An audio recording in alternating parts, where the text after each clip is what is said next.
we noticed that this new phenomenon of neoconservatism was taking over the US foreign policy. There had always been a problem of this, but it really became institutionalized in the 1990s with the formation of what later became the Bush cabinet. And we had, at an early point, as this was accelerating, the absorption of all of these former Warsaw Pact countries, we had noticed a policy document called the Project for a New American Century, which was a document put together as a manifesto to declare the Anglo-American world government that had to be created after the only forces that were not fully under the control of the Wall Street London banks, such as China, India, Russia, were dismantled and completely destroyed. At that point, when there were no other possible oppositions to Anglo-American hegemony, you could institute what's called the end of history. A society that would be completely governed in a state of total control and stasis, where you'd have an elite that would know their place, and you'd have the plebeians at the bottom who would be depopulated, dumbed down, useful little workers who were permitted to have a certain amount of pleasures, and those who were otherwise just slaves in the nether regions of South America and Africa and Asia. And this was at the heart of the neoconservative ideology. In fact, one of the key philosophers was Francis Fukuyama, who coined the term the end of history. And I'm going to actually quote from him in 2 slides.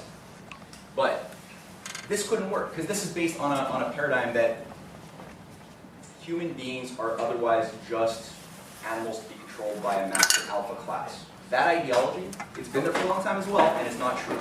Human beings exhibit, as Harley Schlein went through, a renaissance quality.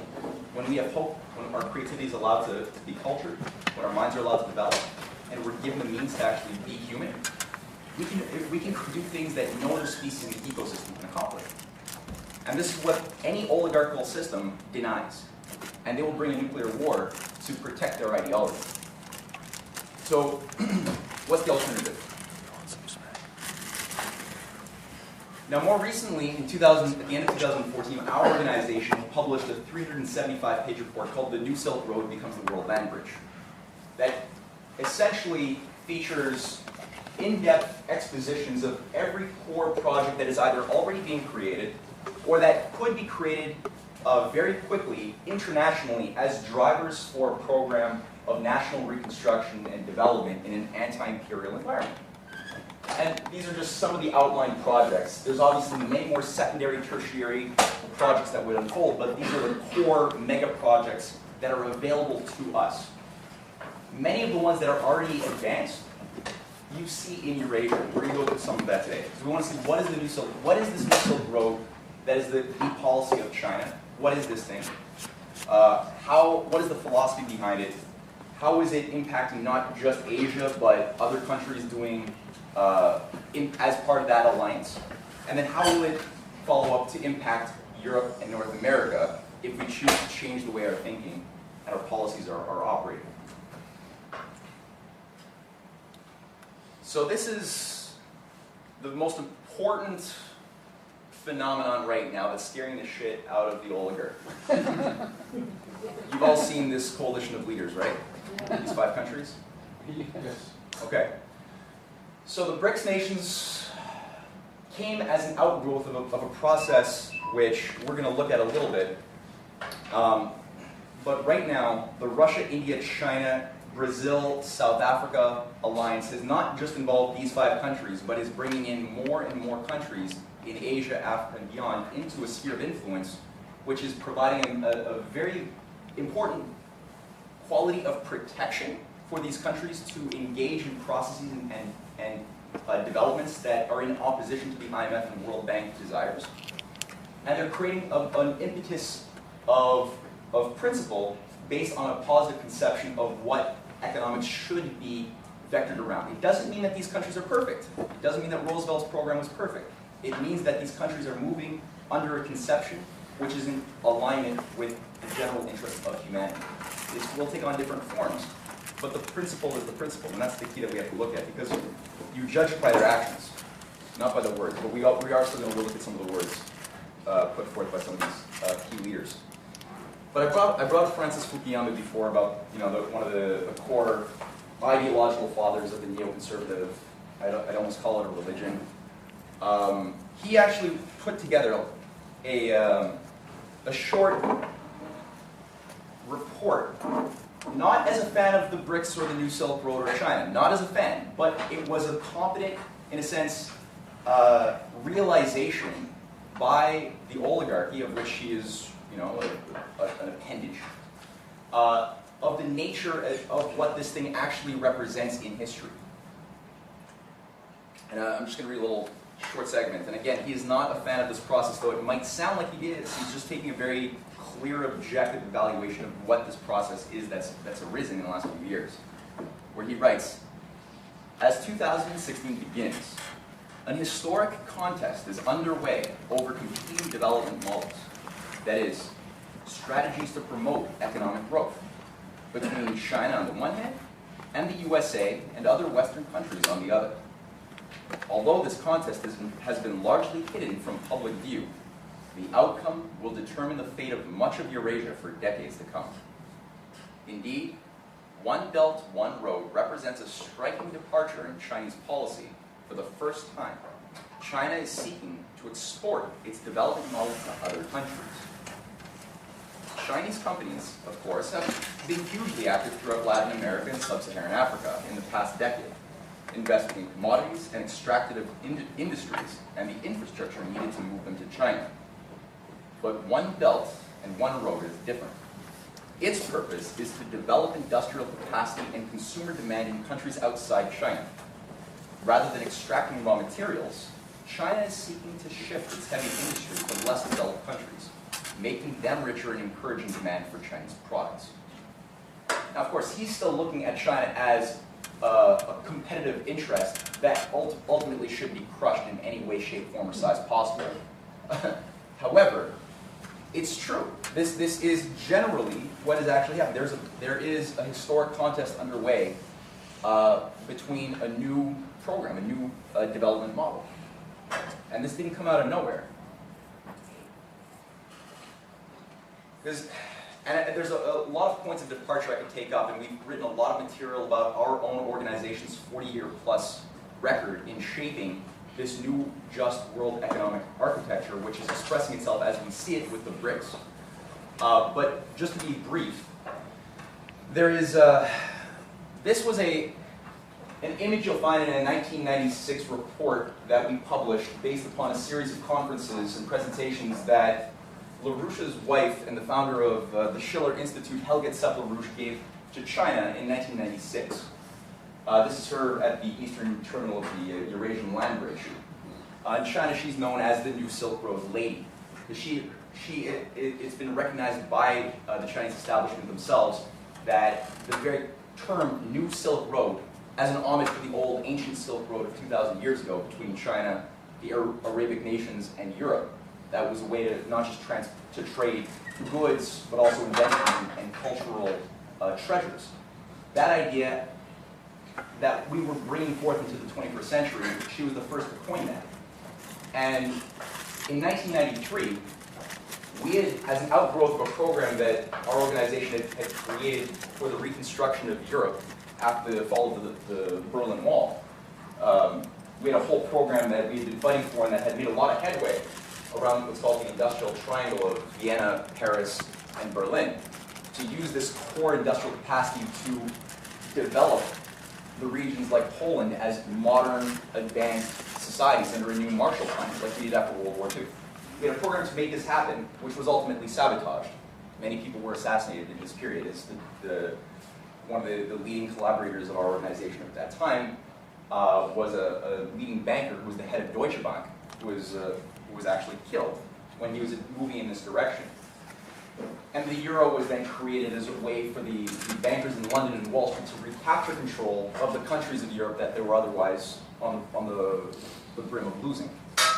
So as an outgrowth of this policy that we began in 1989, we ended up formulating a larger program with a lot of our collaborators in Asia and Russia that would involve taking the New Silk Road as an engine for growth and unite a reindustrializing Europe with a modernizing Asian world and uplift everybody in between. And this is a 1993 EIR, that's our weekly publication that we published with a lot of reports. You can get this online. And we gave hundreds and hundreds of conferences on this subject throughout Europe, North America, Asia, which got the attention of a lot of leading establishment figures in China. Because it's a bit of an anomaly. When you have an American group that's working with European groups calling for a comprehensive policy for the revitalization of China with really thought-through designs, that stands out. That very much stands out. And Helga was invited at a certain point to give some core presentations at leading conferences sponsored by the government, which manifested in that program there. This is a 1996 document featuring high-speed rail corridors, new development corridors, new cities, stretched out all over the Eurasian zone into Europe and through the Middle East. Obviously, there's zones that would connect into North America and into Africa, which we'll look at in a little bit more detail.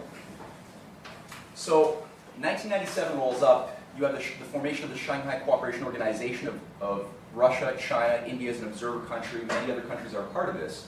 And you actually have a survivors bloc, right? All of these nations that were being dismantled, unified, they created this organization.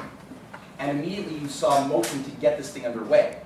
And it was really just because you had the Asian crisis, sponsored again by people like George Soros, the mega speculator who was able to bring Asian economies like Indonesia to their knees, that the capital was no longer provided for these projects to unfold.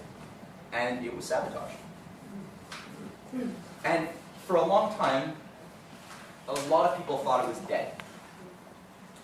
Until very recently. I'm going to show a little 2-minute video sponsored by the Chinese government, which I think gets the point across well enough of what has arisen since 2013. A mutually beneficial road of interconnection has spread before us. The Silk Road Economic Belt and 21st century maritime Silk Road begins with overland railways and sea lanes in China, connecting trade routes throughout Asia, Africa, and Europe, and will directly affect billions of people across the world.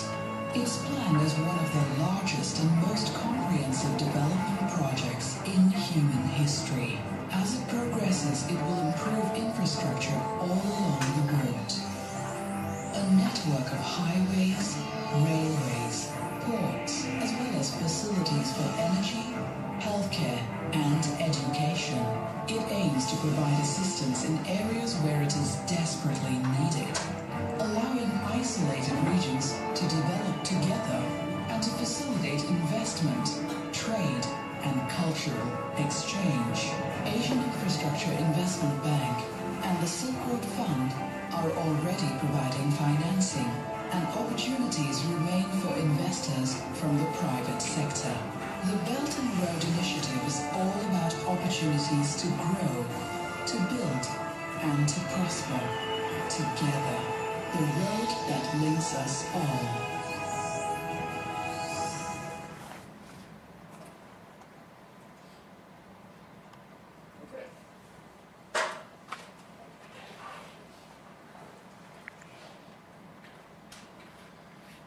So what we have again is an outline of what has been the new commitment by the Chinese government, which is not acting solo.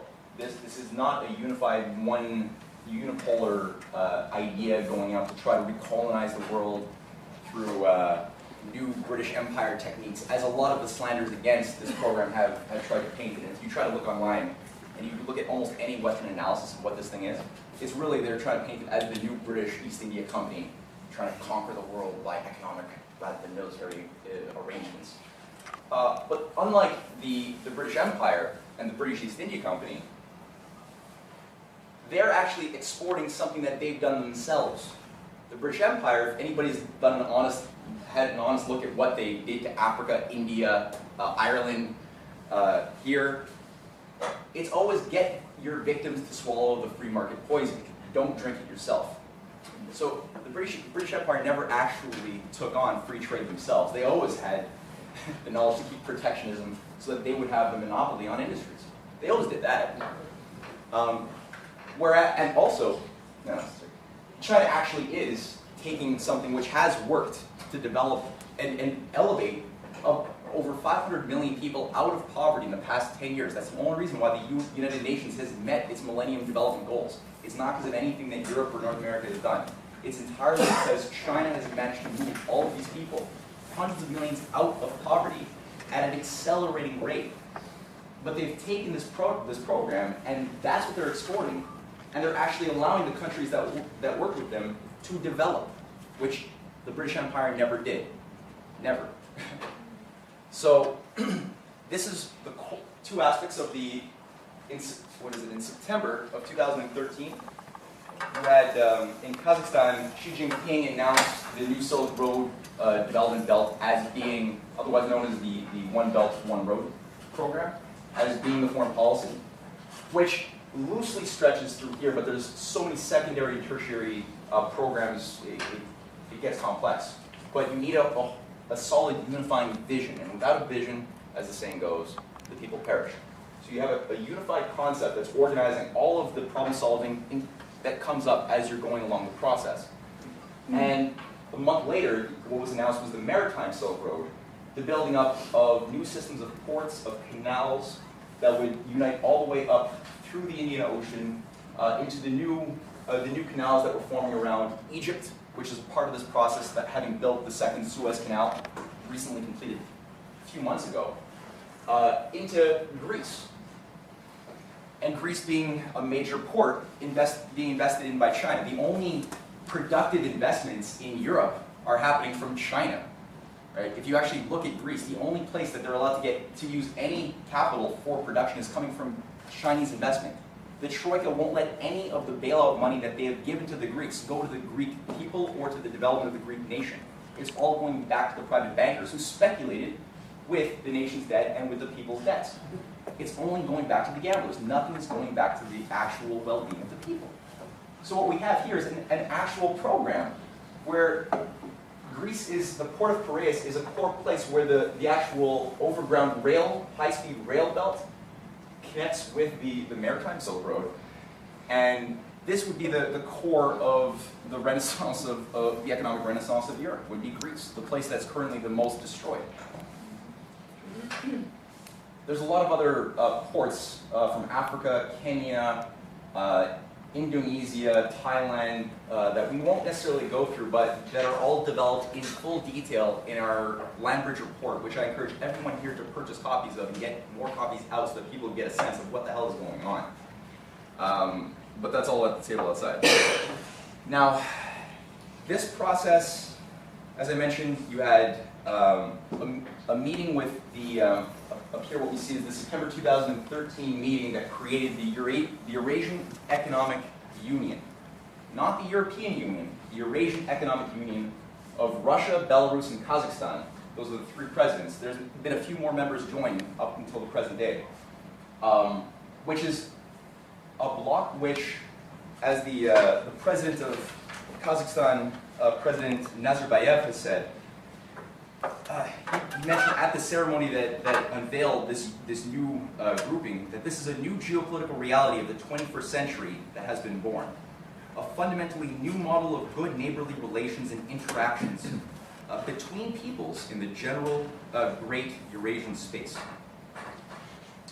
So this is a guy who's been fighting for quite a number of years for a new Bretton Woods alternative economic system based on the fact that the Western model is built, there's a collapse function built into it. So you have people who have been working very hard at preparing the field such that an alternative system can arise that would not be one dominated by a fascist dictatorship. So you had the Eurasian Economic Zone set up, which Ukraine was very close to becoming a member. That's something that we're also not told very much, that right before you had the overthrow of an otherwise pretty corrupt government, gotta admit, but right before that 2014 overthrow of that government and the installation of the new Western-backed, Western-controlled public government of Poroshenko, you had a major discussion for Ukraine to not only not join NATO and not join the European collapsing zone, but to join to become the fourth founding member of the Eurasian Economic Union. Now, this was complemented months later by the arrangement made to integrate that union with the new Silk Road Belt. So that's in May 2014, you had the joint declaration to unify these two organizations as one union. And then within literally 1.5 months after that, you had what's called the Brazil BRICS Summit in Fortaleza, Brazil, that created the basis for the financing mechanisms, the announcement of a series of new altered, not IMF, not World Bank financing mechanisms to provide credit for the development of countries everywhere. But a whole statement of intention of how this would operate based upon the sovereignty of nations, not one world government. Vladimir Putin himself, at that very summit, made the point in describing how all of these projects would be financed. He said it very clearly. He said, "We are united by a desire to act from unified positions in all issues of global development and the formation of the global financial and economic architecture. We have been able to achieve significant success. I want to stress that all the plans we set for ourselves a year ago have come to fruition. I am referring first and foremost to our plans to create a new development bank and a currency reserve pool for BRICS nations. It's basically a way to fight off speculative attacks so that countries can't be caught the way the Asian 1997 economies were caught under Soros' speculative attacks on their currency. This new pool exists now to give a buffer and protection to all countries to survive and to actually fight back against people like George Soros and other Wall Street hedge funds. The BRICS Bank, today we have confirmed their founding documents. The BRICS Bank will become one of the largest multilateral financial development institutions in the world. Its stated capital will be $100 billion. The scale of possible operations within the framework of the currency reserve pool may also reach $100 billion. This mechanism creates the prerequisites for effectively creating our countries from, protecting our countries from financial market crises. The bank and the currency pool, with combined resources of $200 billion, lay the foundation for coordinating a macroeconomic policy between our nations. So this is not just those, not just the BRICS Development Bank and not just the reserve pool. It includes also the Asia Infrastructure Investment Bank that as of January 1st of this year is now fully online and emitting credit for the development of countries. You have the new Silk Road and new Maritime Silk Road investment funds of $40 billion each, which again exist as investment pools for countries to develop their local infrastructure around this global paradigm. But you had also the announcement made recently of the Shanghai Cooperation Organization Bank, another international bank that exists without conditionalities and for the purpose of providing actual development. So these are now, as of this, you had the UNISOR, the Union of South American Nations, and the CELAC countries, the Caribbean, Latin American countries, that immediately signed hundreds of billions of dollars of trade deals with China and Russia to be financed largely by these new banks. So if you look at China itself, what is it actually doing? We spoke quite highly of it, but we didn't actually say what's going on. So I'm not going to focus on everything. I'm just going to take a couple of elements here. Can I get a quick call for time? What time is it now? 3:22.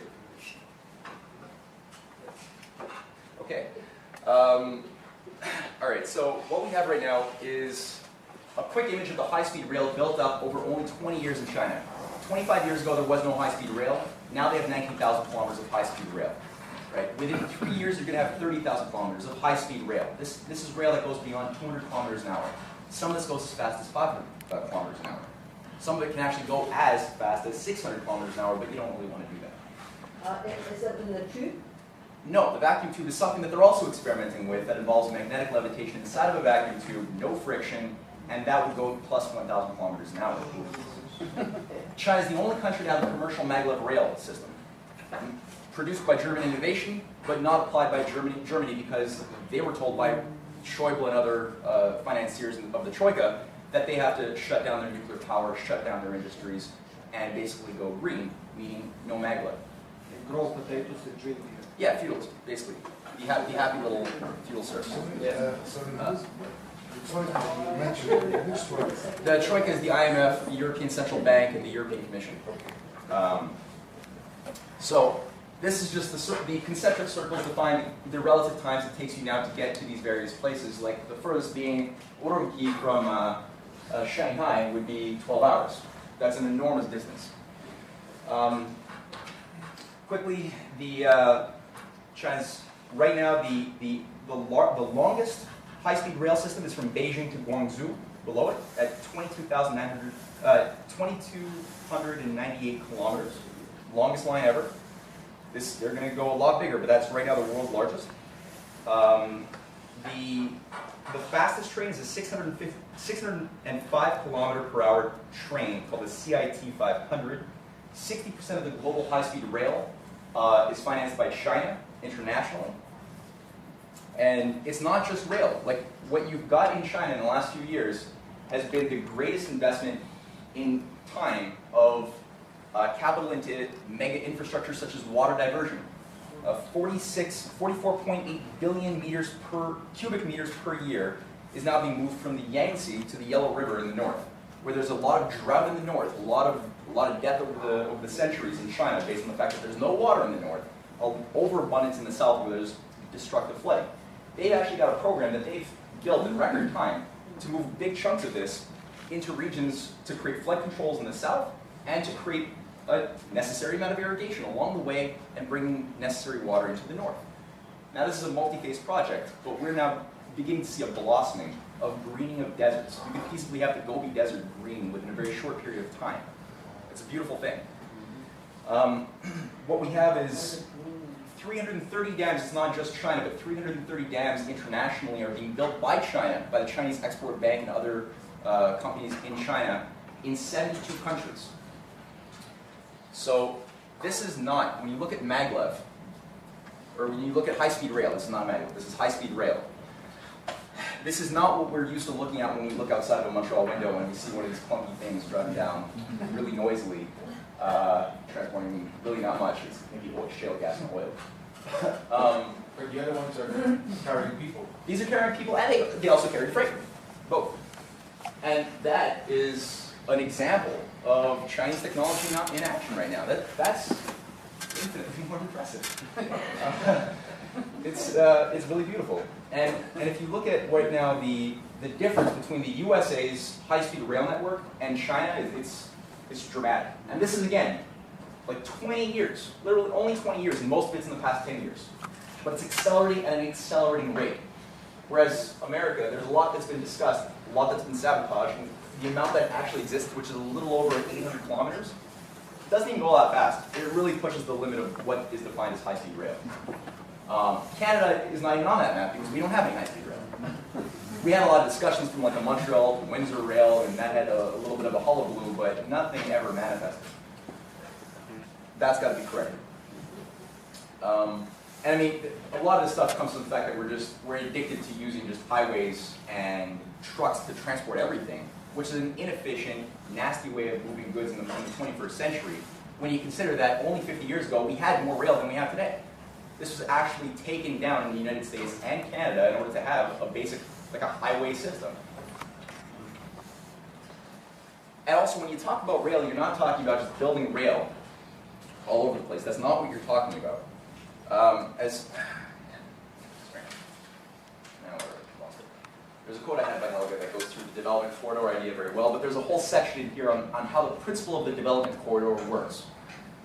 You don't have just rail over land and that's it. You have the idea of 100 kilometers in either direction as a width outside of the rail corridors that are going to create new advanced cities, not giant monolithic, Hong Kongs of 15 million people. You want to have productive zones where you have high efficient communications, fiber optic cables. You want to have, you obviously want to have a lot of agricultural zones that are very well planned, that are not for cash cropping, but are actually for feeding, medium and small industrial farmers.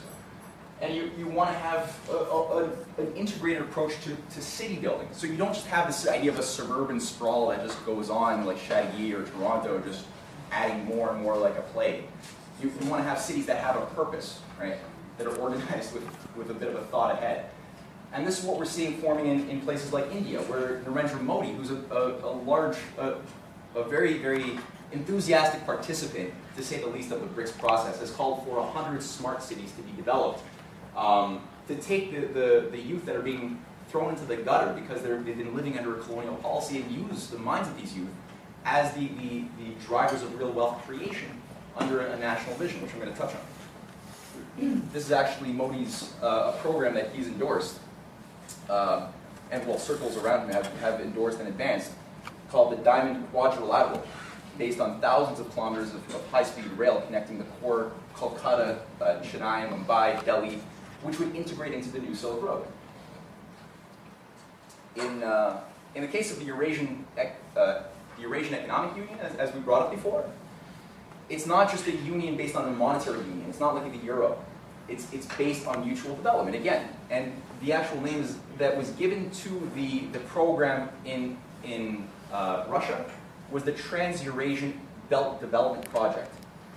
And the Trans-Eurasian Belt Development, as I quote here from Vladimir Yakunin, who was the former president of the Russian Railways, and a close friend of Lyndon LaRouche and our organization, he actually said the Trans-Eurasian Belt Development must be an interstate, inter-civilization project. It should be an alternative to the current neoliberal model, which has caused a systemic crisis. The project should be turned into a world future zone, and it must be based on leading, not catching technologies. That was in March 23rd, 2015. And what you see there is the Moscow to Beijing rail that's already begun construction. You see Yiwu there, but there's actually, that's going to become the world's largest rail when it's completed, when it goes all the way to Madrid.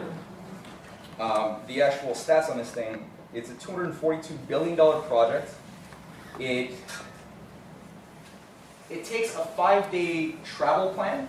It takes, normally to go that distance over that terrain would take currently 5 days. When it's built, it'll move down to 30 hours.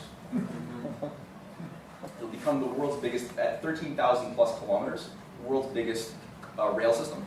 Currently it's the Trans-Siberian Rail, which is 10,000 kilometers, but it's not high speed at all. That's the current world's largest. So that has to be modernized, that has to be upgraded. Now this is a beautiful one of Africa. The Prime Minister Li Keqiang of China had been on several occasions to Africa. He gave several presentations at the Africa in Ethiopia. In Addis Ababa, you've got the African Union complex, and he made the point that we should strive towards seeing high-speed rail connecting every African capital within the near-term future.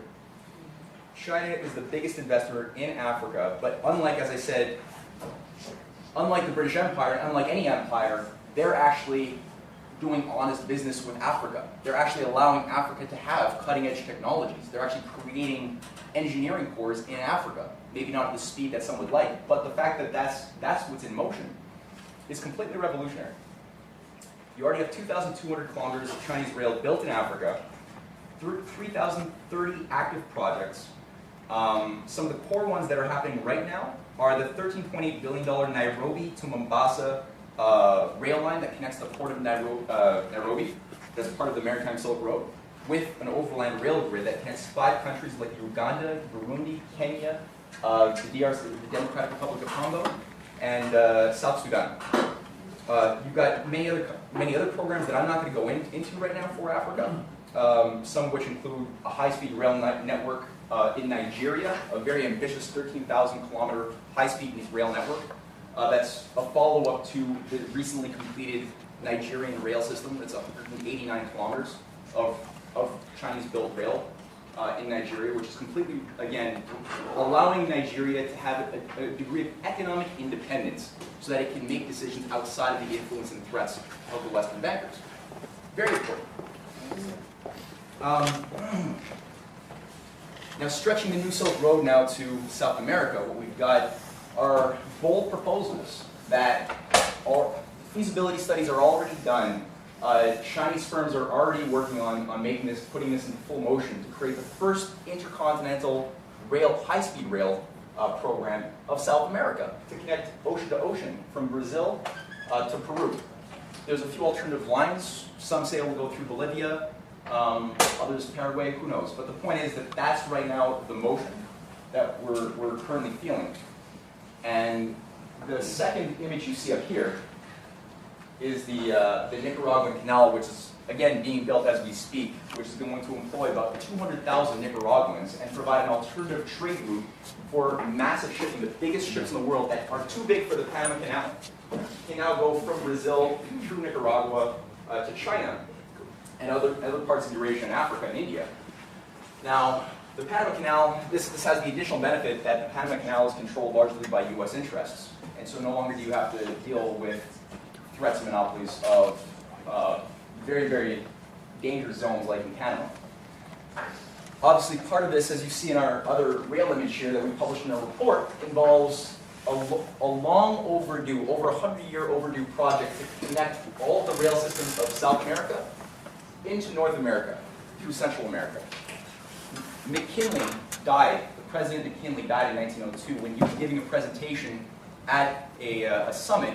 He was assassinated by a British orchestrated plot of anarchists when his speech was based on doing just that, on using the U.S. program of Abraham Lincoln to help South America and Central America develop rail, the way Lincoln did for the transcontinental rail. Now this is something people probably have not seen. So this is what's going on internationally. Now, if you were paying close attention for a very short flash in the pan period of time, last year, actually May 2014, you had Le Devoir and several other papers around Canada that written something called Peking from Montreal in Train. And then it disappeared. But this anomaly was really much more important than people realized. And this was the open announcement by leading Chinese institutions to invest in the Bering Strait rail tunnel. So this is not just a pipe dream idea. You already have the Trans-Eurasian Economic Belt building up all the way into Siberia. They're already doing it. They're building the China to Moscow rail connection to Europe that we can also as part of this thing. They have offered to build, the Chinese offered tens of billions of dollars. I can't give you the figure, I forget. Russia also offered in an earlier time, under Putin in 2007, $60 billion to invest in building a tunnel about 200 kilometers long under the 60-kilometer Bering Strait passage. Is it 60 kilometers, Bob? Or is it longer? 90 kilometers. 90 kilometers. 90 kilometers Bering Strait passage. And that would open up the door to transforming the Arctic from what it is now as a zone of military confrontation, potentially, where you have, it's not just in the south, as we saw in the beginning graph of the encirclement of Russia, it's not just the south of Russia that's being encircled by NATO. Alaska, Norway, Denmark, potentially, there's a lot of pressure on Canada to adopt an anti-Russian military program in the Arctic. That's why Russia is militarizing its Arctic. It's not that they're trying to take over the North Pole. It's that they're responding to an actual threat, which they don't want. And that's why they made the offer to convert this zone into a mutual interest zone of mutual cooperation. And the amount of potential up there is really astounding. So what happened? It was ignored. The policy, the oligarchy, the way they operate is if you can't refute something or logically try to turn something down, you pretend it doesn't exist. And so, Putin came, he met with Harper back in 2007, and it wasn't permitted on the table. Every time he tried to bring it up, people just like ignored it, like looking at the wall. Then Bush and Obama did the same thing. And then what they would do is then turn around and just bring up human rights abuses or something to change the discussion completely into something absurd. So you create a green environmental protection zone? Huh? Protection zone for the animals? Yeah. Yeah, exactly. Yeah. So, if you actually look at, I skipped over the Middle East by accident, but I'm running out of time, so I got to go fast. What you have here is a fold-out page inside of our report. I'm sure I'm not going to find this right there. Of several aspects of the North American development program that we could unleash if we pass Glass-Steagall. If the United States Congress, if the population is able to rally themselves coherently in such a way that Glass-Steagall, that Martin O'Malley advances on this program to shut down the whole Wall Street bubble before it blows up in everybody's face and brings in fascism. If glass-liquid can be brought in, immediately you have available to the population of North America, Mexico, and beyond the ability to revive our lost industries. Canada has lost over 1 million productive manufacturing jobs in the past 20 years. Probably a lot more, just because of NAFTA alone. We've lost a whole engineering cadre. The people who actually had the skills to build our heavy infrastructure are in their 80s, 90s, or dead. So this is what we have to revive in the next generation who are currently being trained to really just be like advertising executives or marketing, whatever. Like there's not really a lot of productive employment for young people. You're lucky you can become a lawyer or something, maybe on that. But it's really not, when you look at the crisis that we're in, that's not what's needed. So going back to some of the elements of what the ideas like what we see here with the Bering Strait, they need to connect the missing 1,000 kilometers of unbuilt rail, which would help to revive immediately the Alberta economy, which is entirely decimated, and build new cities, advanced cities along the way. This would also open up the door to a completely new way of thinking about Arctic development, which is much more advanced than Russia, where they're already building advanced modern cities with recreational zones in the Arctic, in places as far up as Umka, which has not actually been built yet, but everything is in motion to get this thing done soon. Of a domed city in Russia, powered by a nuclear reactor, evaporated waste disposal. It has obvious applications for mining, new types of science technology. They're using the ISS space station as a model, because obviously in the Arctic, you're not going to be able to just go outside and like pick your carrots. You have to have a complete internally controlled climate system with an internal biosphere. So you have to really make discoveries in the nature of ecosystems and biospheres if you're going to sustain life in a comfortable way in those regions for 5,000 people and their families. That's a big ambition. But that's the type of thing that you think of when you go into these inhospitable zones, whether it's the desert, or whether it's the tundra, the Arctic desert, or whether it's space. You always have to think about what do you need to discover about the laws of nature to allow for your society to accomplish a mission.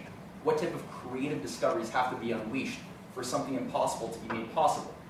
Right? It's not in the money. It doesn't matter how much money you throw at something. If you've got a bunch of service economy, misanthropes, you're not going to get something done.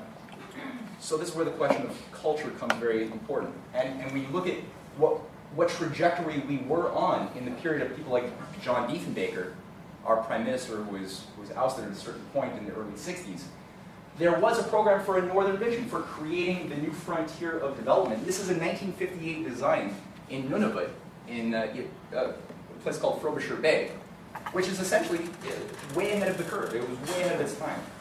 And millions of dollars were allocated towards building up feasibility studies on constructing this advanced city with a dome. Right? All the apartments are outside, the mall, recreation centers, everything else you want is underneath this structure, as a new model for international cooperation. That was sabotaged. Right. That was sabotaged by the Bank of Canada, that's run by the City of London. There was a big credit crunch, so basically all of the funds that Diefenbaker was trying to allocate to it, he couldn't get them because the governor, who was a British operative, was told to just contract the money supply because there was a certain recession happening at that time. And so rather than doing what you should do in a time of recession, which is do a Roosevelt, you want to invest in creating new potential, new jobs and production, they did the opposite. They did what Hoover did during the Great Depression, which is what sustained the Great Depression in the 1920s. Just austerity, contract the money supply. So you basically, you're sick, so you bleed yourself. And then if you're getting sicker, you're getting more dizzy, you bleed yourself more. It's very self-defeating. So Diefenbaker didn't think that way. He had a more Rooseveltian approach to it, but he didn't fully understand the environment of what he was operating in, which set him back quite a bit. Nonetheless, when you look for the application of the ISS space station for developing science cities in the Arctic, obviously, it's no surprise that China is also becoming the world leader in space technology. They're setting up their first space station. They've got literally more ambitious programs for not just doing what like Obama's saying, we have to like lasso an asteroid and like investigate the asteroid, with no higher idea of what is man in space. There's no higher idea of the program for the future. It's just a waste of energy, pretty much. Whereas Russia, China especially, actually has a program. That's the Jade Rabbit rover, which was the first successful rover with a full laboratory deployed to the moon as part of a multi-phase Chang'e operation. This Chang'e, I think we're at 5 now, to actually start developing our capabilities to industrialize the moon. Where, obviously, if anybody looking at the fact that the moon is ripe with not only rare earths, but also things like helium-3, there is tons, literally, I think it's something like 50 tons or something of helium-3. 50 million, 5 million tons of helium-3 is on the moon. We have hardly any of this on the Earth because of our electromagnetic field. China knows this. The head of their space program has openly talked about this, which is the need to use this as the way to break out of fossil fuels and to create a fusion economy. Helium-3 is the most efficient use of fusion power. That's the best way to get a full reaction where you don't emit any neutrons and you can combine a positive charged plasma with intense electromagnetic fields and deploy those million-degree temperature plasmas to perform work, whether it's terraforming, whether it's stopping an asteroid, which, by the way, Russia has a policy to stop an asteroid. They've actually put that on the table for us, and we don't even, how many people knew that Russia had a policy to stop an asteroid? Okay, all right, I got a handful, I count them with one hand. Doesn't that piss you off that Russia actually put on the table in 2012 a program for us to cooperate with them on, instead of building anti-Russian missile shields, they said we can use our technologies together that currently are serving destructive purposes in the military and look at jointly defending humankind and the biosphere from asteroids, which, by the way, Russia got hit by a few major meteorites right before they made that announcement in Chelyabinsk. So, I didn't mention it when they had that announcement. No, it was not. There was a blackout on our media. And that's still on the table. There's actually an advanced intention to have an asteroid defense shield called the Strategic Defense of Earth, which itself is a revival of Lyndon LaRouche's Strategic Defense Initiative that he had organized Reagan and a small network of people around Reagan in 1981 to adopt, and he made policy of the U.S. towards Russia at that point when Reagan came on TV and made that announcement to take our nuclear weapons and turn them into something useful for humanity, to take our knowledge of the atom and turn it into something constructive based on mutually assured survival instead of destruction. That program was sabotaged by operatives around Gorbachev and Andropov, so it never became policy. And it was forgotten, and now it's been revived. So, in other words, everybody's talking bad about Putin, but thank the higher power we have. Absolutely, absolutely. And not him by himself. He's got a network of people that he's been organized by, he is organizing with, that are highly influenced by Mr. LaRouche. And if you look at just some of the core advisors of Vladimir Putin, from Sergei Glaziev to Yakunin, and you could go on to Rogozin, the guy who proposed the asteroid defense program. These are people who are directly affiliated. He's the deputy prime minister of Russia. I agree. I'm saying that everybody's got friends and everybody's got advisors, and he's got some very good ones. And these are good ones who have been affiliated directly with our organization, with LaRouche's organizing, when LaRouche became a member of the Russian Academy of Sciences in '94. And LaRouche has returned back to Russia on several occasions on the various highest of levels of invitation to give presentations to the Duma. Literally, the establishment of Russia and the establishment of China and also people around Modi are directly there as a consequence of 40 years of organizing by this organization, by Helge LaRouche in China, by LaRouche in Russia. And just to end here, there's a quote by LaRouche where he says, because this brings up the question of value. What is the value of going to the Arctic? What is the value of going to space to mine helium-3 from the moon? What is the value of doing these things? You might have to wait decades before you start getting monetary returns on these types of investments. Who would do that in our society? Hell, you're not supposed to invest in anything that won't produce a monetary return within 3 years. That's a business model law that they teach. Now, LaRouche said, we're on the cusp of a new paradigm shift. So we got to realize that real value, and it's always about value. That's what governs our motive and our concepts and our sense of self. It's always an idea of what do we value, right? This has cultural, artistic application, scientific application, and obviously economic application. We said real value comes from and is measured by the development of the productive powers of labor. That is, through the introduction of scientifically created new technologies, implementing productive processes which increase the energy flux density through the physical economy in such a fashion as to immensely increase the productive powers of labor. That new system, that is the system that has been created after a lower ordered system, for example, fusion power. If you have a fusion economy, there's going to be all sorts of processes associated with fusion and the use of the atom that won't have existed in the previous petrol, chemical-based society. It says that increase. That new system will create a process whereby the increase in energy flux density will itself increase at an accelerating rate. Not to be too intimidated by some of the language like energy flux density, it's not an intimidating concept. It's a new concept for a lot of people, but it's not overly complex. It simply means that because of this faculty of the human mind, which distinguishes human beings from animals, because it's not our DNA that does it, it's only the quality of the ideas that we can develop and act upon that creates a condition whereby our society uses different types of fire. And to the degree that we're being creative and thinking ahead, we know that every type of resource is fixed and will run down. We know that. Even as you improve your technologies to extract a better form of coal, or a more diffuse, hard-to-reach form of coal, as you do that, it still doesn't change the fact that the coal is still going to be finite. And unless you make a qualitative shift to discover new physical principles and free yourself from the boundary conditions that were contained within the old system, your system will always turn into an empire and collapse. You'll always start cannibalizing the young.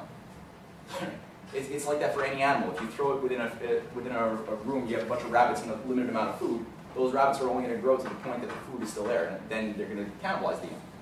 Any animal will do that, and humans will too, on the condition that we're not actually cultivating what's fundamentally true and good about us. And what you see there is the trajectory. From 1962, you actually had forecasts based upon the investments into fusion power, into the nuclear rocket of John F. Kennedy, into the general commitment towards getting out of fossil fuels and going towards a fission-based society. That program, if you just took the basic trends of where society had been going from 1780 to the present, you should have already had over double the quantity of energy available per capita to our society at this point, right? At a best or even worst case scenario. However, what we've seen is that the paradigm shift that was begun in 1968 to 72, where we detached the dollar from Bretton Woods and unleashed the post-industrial model of society, this is what became what we talked about at the beginning, right? Globalization, empire. At that moment of the deaths of people like Martin Luther King, Robert F. Kennedy, and others in Africa and in other parts of the world, you had the petrodollar created. The whole economy became centered around monetarism, speculation on floating exchange rates, controls of nations for diminishing returns of resources, and ultimately, the idea of overpopulation that people like David Suzuki are trying to feed to us is really just the fact that we have allowed ourselves to be dominated by empire. It's not the natural condition of man to be overpopulated. It's that we permitted ourselves to think that stupidity is normal and adapt to that. So, there's a lot that's been written on that. I'm just showing you quickly before we get into the next presentation on the question of culture. Because ultimately, why do we do these things? Is it really some utilitarian idea that we need to have more energy flux density because we need to consume more, because we need to produce more? Is it really that whole, that's why we want progress? Or is there something more beautiful that makes this direction a necessity, that has more to do with this idea of the Renaissance and this idea of art, culture, and creativity, that is really the soul of what makes human beings worth something? And that's what John Philippe will speak about after we do maybe a brief Q&A, because I think I spoke too long. So if you guys have anything to throw at me, huh? Yeah. Okay. Yeah. Maybe expand on a little bit more about fusion energy. Okay. like the original, like before finding helium-3, all the discoveries being made in like the 70s? Sure. Well, everybody here has some familiarity, I would imagine, with fusion power, right? Yeah? Anybody not familiar with fusion power? Okay. You know what? You've heard of fission power, right? Fission, not fusion. Okay. No. So you got two things here. You got fission and you got fusion. Fission is something which we've been using since the 40s in a civilian way, where basically people at the turn of the 19th century, like Madame Curie, a grouping of other people, had discovered that matter, what seems to be just a solid matter, is actually really not solid. You have things like uranium that people have been using to, tint glass yellow, and that was its only use. They discovered that through a series of experiments that maybe we can talk about in the future, but they discovered that this stuff is actually very, very energetic, and it's emitting massive amounts of radiation. But it took a while to figure out how to detect that. And there was a big breakthrough called the electromagnetic revolution of radiations at the turn of the century. So you had things like X-rays, ultraviolet, gamma rays, a whole spectrum of electromagnetism was discovered to exist that we didn't know about before. And it had a lot to do with the fact that we discovered that the nature of matter is much more complex and energetic. It's not fixed. There's not like fixed atoms as such. And it took a while for people to figure out that we could actually start utilizing these processes in a controlled way for the benefit of human life. It took another few generations. It maybe would have happened sooner if you maybe didn't have a World War I in between, where a lot of the greatest scientists who were making those discoveries got killed. Which is, again, if you look at the real history that we're not told in school, that was another British Empire manipulation. The idea of fission is you have a heavy element like uranium, thorium, and it's giving off certain decays of beta or alpha decays that is making it lose mass very slowly. But it's a lot of energy. And if you harness that, you can do what we do today with nuclear power plants, which is, you boil water, you apply the heat that's emitted from the boiled water to spin a turbine, which makes electricity, and then you could use to get reliable, dense forms of energy for your needs as society. Now, that's not as useful as fusion, because we also discovered fusion, but we only used it. Fusion is basically the fusing together of light elements like deuterium and tritium, or helium-3 and deuterium. So you take light elements, and you can create a condition where you get a super hot plasma, and in the state of the plasma, what happens when you get those temperatures, they begin to fuse. We don't fully know the reasons why. We know things like the sun and stars seem to do that, and that's where we get the creation of the periodic table of elements. But they fuse, but when they fuse, the mass of what they were after the fusing is a little bit less than what they were separately, because part of that became energy. But that transfer of matter to energy is much more dense than it was with the case of the fission losing the beta decay. And if you apply something like that to actions that sustain human life, you could feasibly, your imagination can't even conceive of what good we could do. The amount of desalination you could accomplish very easily to green the deserts of Africa with that type of technology is very, very, very accessible. Or, as John F. Kennedy was looking at with the nuclear rocket, there was a program driving NASA based upon taking the lunar landing as a platform for industrialization and then launch into Mars, because the gravitational field is much weaker by 1/6 on the moon. So if you have a system to deploy rockets from the moon, then you're going to save a lot of energy. It's going to be much more efficient. But you can't get to Mars with chemical rockets the way you could to the moon, because it's too slow, and your bones would, your muscles would just be melted by the time you spend that much time in space. So they knew back then that they needed nuclear rockets, which is why there was an advanced nuclear rocket program, which was, again, sabotaged in 1972 when the post-industrial model came in, and all of these NASA scientists were either fired, the programs were shut down to save money, and the vision was lost. Why? Well, why was John F. Kennedy resisting the Malthusian takeover of the United States? Right? Why was Martin Luther King and Robert F. Kennedy and Malcolm X all working to defend the idea that human beings are made in the image of a creator, which... Can't we put Martin Luther King in there. Yeah. We know what he was doing. Oh, everybody has problems, but the point is the reason why he died was because he actually fought against some very heavy, evil bastards. Oh, yes. And he did it for a principle which they were afraid of. There was something he was unleashing that the oligarchy knew was going to destroy their ability to control the society that they desired to maintain. And when you look at, we could again go on into a lot of detail here, but we don't have to do that now. We can say that for later. And there's good reports that we've written and produced on our website, which you can even pick up on the table, which goes through how there has been an intention to reduce the world population to 1 billion people for quite some time. Prince Philip, Prince Bernhard, all of these, inbred aristocrats in Europe were the founders of the Bilderberger Group, the World Wildlife Fund, all of these organizations, as well as the Royal Dutch Shell and other petrol mining corporations. These individuals, if you just look at what they're writing and you look at what they do, they have been motivated by an intention to get rid of everything that Roosevelt, Lincoln, the American Revolution, the Renaissance ever represented, and institute a post-nation-state system of global governance by a banking elite to enforce the depopulation of society. And that's really the nasty, satanic intention behind this whole thing, and that's what Obama represents. That's what these puppets are actually put there to accomplish. And people like Martin O'Malley are troublesome because they don't represent that ideology. People like Putin are troublesome because they are in opposition to that ideology. And LaRouche, I'm telling you, maybe people here in Canada don't know about him because they listen to the media, which doesn't talk about anything relevant. But LaRouche himself is really, he is something which does scare the oligarchy. Absolutely. And this is what we have to think about here, is what is the role that Canada will play in this new system that's already created. We can play a very constructive, positive role.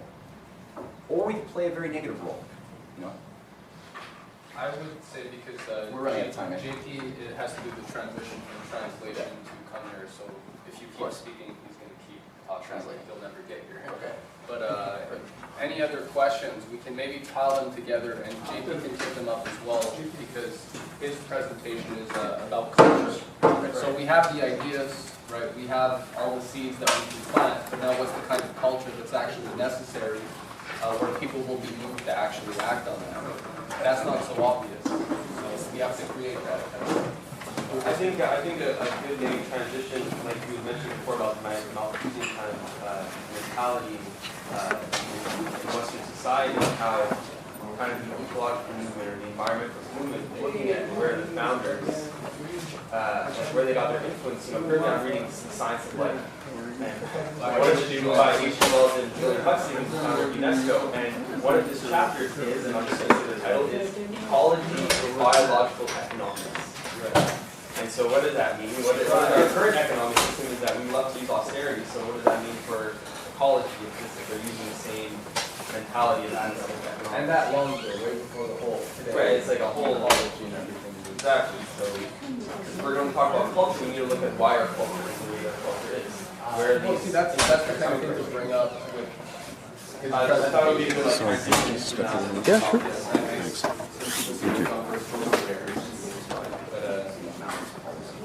Hold the thought and bring it back up.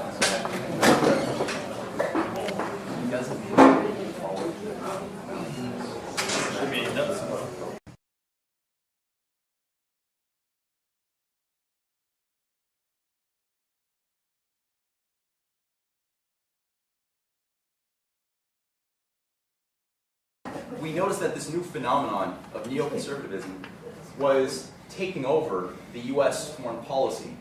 There had always been a problem of this, but it really became institutionalized in the 1990s with the formation of what later became the Bush cabinet. And we had, at an early point, as this was accelerating, the absorption of all of these former Warsaw Pact countries, we had noticed a policy document called the Project for a New American Century, which was a document put together as a manifesto to declare the Anglo-American world government that had to be created after the only forces that were not fully under the control of the Wall Street London banks, such as China, India, Russia, were dismantled and completely destroyed. At that point, when there were no other possible oppositions to Anglo-American hegemony, you could institute what's called the end of history. A society that would be completely governed in a state of total control and stasis, where you'd have an elite that would know their place, and you'd have the plebeians at the bottom who would be depopulated, dumbed down, useful little workers who were permitted to have a certain amount of pleasures, and those who are otherwise just slaves in the nether regions of South America and Africa and Asia. And this was at the heart of the neoconservative ideology. In fact, one of the key philosophers was Francis Fukuyama, who coined the term, the end of history. And I'm going to actually quote from him in 2 slides. But this couldn't work, because this is based on a paradigm that human beings are otherwise just animals to be controlled by a master alpha class. That ideology, it's been there for a long time as well, and it's not true. Human beings exhibit, as Harley Schlein went through, a renaissance quality. When we have hope, when our creativity is allowed to be cultured, when our minds are allowed to develop, and we're given the means to actually be human, we can do things that no other species in the ecosystem can accomplish. And this is what any oligarchical system denies. And they will bring a nuclear war to protect their ideology. So, what's the alternative? Now, more recently, at the end of 2014, free EIR, that's our weekly publication that we published with a lot of reports. You can get this online. And we gave hundreds and hundreds of conferences on this subject throughout Europe, North America, Asia, which got the attention of a lot of leading establishment figures in China.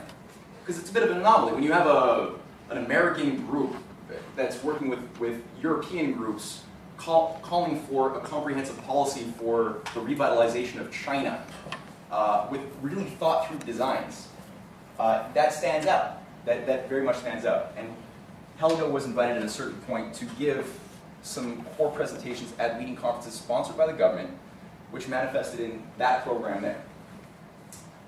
This is a 1996 document featuring high-speed rail corridors, new development corridors, new cities, stretched out all over the Eurasian zone into Europe and through the Middle East. Obviously, there's zones that would connect into North America and into Africa, which we'll look at in a little bit more detail. So, 1997 rolls up. You have the formation of the Shanghai Cooperation Organization of Russia, China, India as an observer country. Many other countries are a part of this. And you actually have a survivors bloc, right? All of these nations that were being dismantled, unified, they created this organization. And immediately you saw motion to get this thing underway. And it was really just because you had the Asian crisis, sponsored again by people like George Soros, the mega speculator who was able to bring Asian economies like Indonesia to their knees, that the capital was no longer provided for these projects to unfold. And it was sabotaged. And for a long time, a lot of people thought it was dead. Until very recently. I'm going to show a little 2-minute video sponsored by the Chinese government, which I think gets the point across well enough of what has arisen since 2013.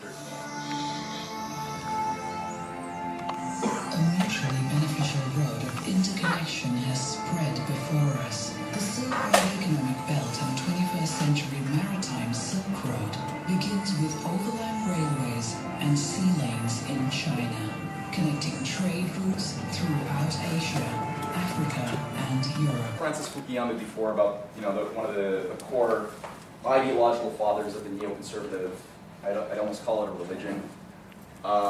He actually put together a short report, not as a fan of the BRICS or the New Silk Road or China, not as a fan, but it was a competent, in a sense, realization by the oligarchy, of which he is, an appendage, of the nature of what this thing actually represents in history.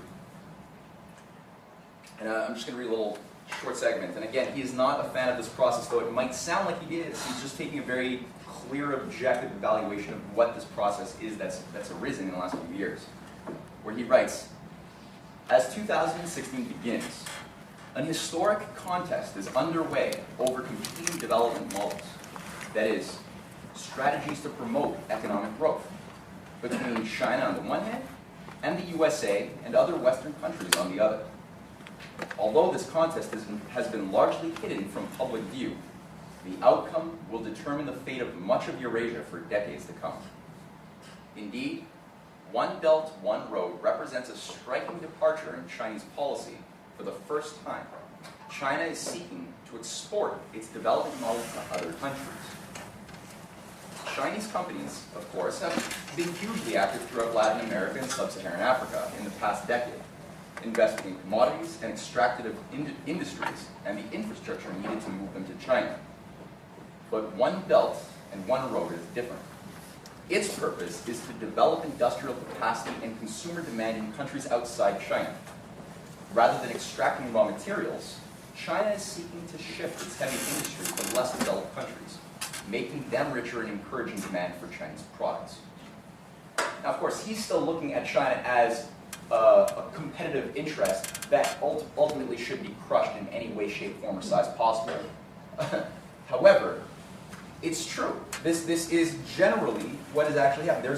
There is a historic contest underway between a new program, a new development model. And this didn't come out of nowhere. There's a lot of points of departure I can take up, and we've written a lot of material. Our organization published a 375-page report called The New Silk Road Becomes the World Land Bridge that essentially features in-depth expositions of every core project that is either already being created or that could be created very quickly internationally as drivers for a program of national reconstruction and development in an anti-imperial environment. And these are just some of the outlined projects. There's obviously many more secondary, tertiary projects that would unfold, but these are the core mega projects that are available to us. Many of the ones that are already advanced, you see in Eurasia. We're going to go through some of that today. So we want to see what is the New Silk, what is this New Silk Road that is the policy of China? What is this thing? What is the philosophy behind it? How is it impacting not just Asia, but other countries doing as part of that alliance? And then how will it follow up to impact Europe and North America if we choose to change the way our thinking and our policies are operating? So this is the most important phenomenon right now that's scaring the shit out of the oligarch. You've all seen this coalition of leaders, right? These 5 countries? Yes. Okay. So the BRICS nations came as an outgrowth of a process which we're going to look at a little bit. But right now, the Russia, India, China, Brazil, South Africa alliance has not just involved these 5 countries, but is bringing in more and more countries in Asia, Africa, and beyond into a sphere of influence, which is providing a very important quality of protection for these countries to engage in processes and developments that are in opposition to the IMF and World Bank desires. And they're creating an impetus of principle based on a positive conception of what economics should be vectored around. It doesn't mean that these countries are perfect. It doesn't mean that Roosevelt's program was perfect. It means that these countries are moving under a conception which is in alignment with the general interest of humanity. This will take on different forms, but the principle is the principle, and that's the key that we have to look at, because you judge by their actions, not by the words. But we are still going to look at some of the words put forth by some of these key leaders. But I brought up about our own organization's 40-year-plus record in shaping this new just world economic architecture, which is expressing itself as we see it with the BRICS. But just to be brief, there is this was an image you'll find in a 1996 report that we published based upon a series of conferences and presentations that LaRouche's wife and the founder of the Schiller Institute, Helga Sepp-LaRouche, gave to China in 1996. This is her at the eastern terminal of the Eurasian land bridge. In China, she's known as the New Silk Road Lady. It's been recognized by the Chinese establishment themselves that the very term New Silk Road, as an homage to the old ancient Silk Road of 2,000 years ago between China, the Arabic nations, and Europe, that was a way to not just to trade goods, but also investment and cultural treasures. That idea that we were bringing forth into the 21st century, she was the first to coin that. And in 1993, we had, as an outgrowth of a program that our organization had created for the reconstruction of Europe after the fall of the Berlin Wall, we had a whole program that we had been fighting for and that had made a lot of headway around what's called the industrial triangle of Vienna, Paris, and Berlin, to use this core industrial capacity to develop the regions like Poland as modern, advanced societies under a new Marshall Plan, like we did after World War II. We had a program to make this happen, which was ultimately sabotaged. Many people were assassinated in this period. As one of the leading collaborators of our organization at that time was a leading banker who was the head of Deutsche Bank, who was actually killed when he was moving in this direction. And the euro was then created as a way for the bankers in London and Wall Street to recapture control of the countries of Europe that they were otherwise on the brim of losing. So as an outgrowth of this policy that we began in 1989, we ended up formulating a larger program with a lot of our collaborators in Asia and Russia that would involve taking the New Silk Road as an engine for growth and unite a reindustrializing Europe with a modernizing Asian world and uplift everybody in between. And this is in 1993.